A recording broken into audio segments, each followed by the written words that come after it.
भगवान की तीन शक्तियां हैं, अंतरंगा शक्ति, बहिरंगा शक्ति और तटस्था शक्ति। जो भौतिक जगत में जीव हैं ये सभी तटस्था शक्ति में आते हैं, और जो भगवान की स्पिरिचुअल आध्यात्मिक शक्ति है जो कि राधा रानी है, ये अंतरंगा शक्ति है। और जो बहिरंगा शक्ति है वो माया है, दुर्गा देवी है। जब जीव भगवान से विद्रोह करता है और खुद भगवान बनने का प्रयास करता है तो माया उसे पकड़ लेती है। जब कृष्ण को भूलने के बाद जीव सोचता है कि मैं स्वयं कृष्ण बन सकता हूं, तो वह माया के चपेट में आ जाता है,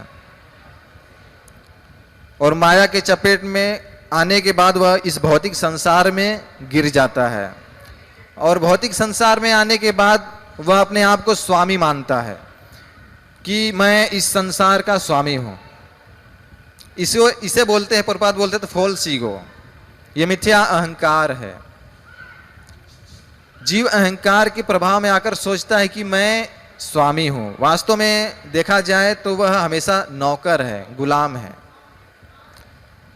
एक व्यक्ति सोचता है कि मैं अपने घर का मुखिया हूं, मैं अपने घर को चलाता हूं, मैं घर का स्वामी हूं, लेकिन गहराई से देखा जाए तो वह भी नौकर है।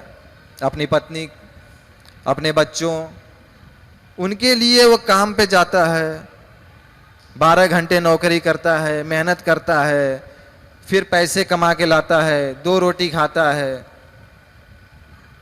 फिर सो जाता है। लेकिन वह जितना कमाता है उसको भोग भी नहीं पाता। कौन भोगता है? उसके घर वाले भोगते हैं, उसकी पत्नी भोगती है, उसके बच्चे भोगते हैं।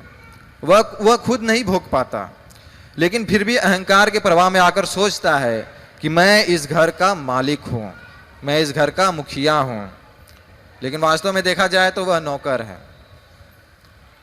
इसी तरह, लेकिन जो अंतरंगा शक्ति में जो रहते हैं, जो अपनी स्थिति को जान जाते हैं, तो उनको पता चलता है कि मैं नौकर हूं, लेकिन मैं भगवान का नौकर हूं, मैं दास हूं, मैं सेवक हूं, लेकिन मैं कृष्ण का सेवक हूं। ये जो पोजीशन है भक्ति करने से, हरे कृष्ण महामंत्र जप करने से प्राप्त की जा सकती है। तटस्था शक्ति, जीव की तटस्था शक्ति है। तटस्था मतलब तट पर जीव खड़ा है, या तो माया की तरफ वो आकर्षित होता है या तो भगवान की तरफ आकर्षित होता है। माया, कृष्ण को छोड़कर माया की भी सेवा कर सकता है, माया को छोड़कर भगवान की सेवा में भी जा सकता है। उसको स्वतंत्रता प्रदान की गई है। जैसे एक बाप, एक पिता अपने बच्चे को अगर 10 रुपए कुछ पैसे देता है कि तुम दुकान जाओ और कुछ अगरबत्ती लेके आओ भगवान की पूजा करने के लिए, वो बच्चे के हाथ में पैसा मिल जाता है और वो चला जाता है।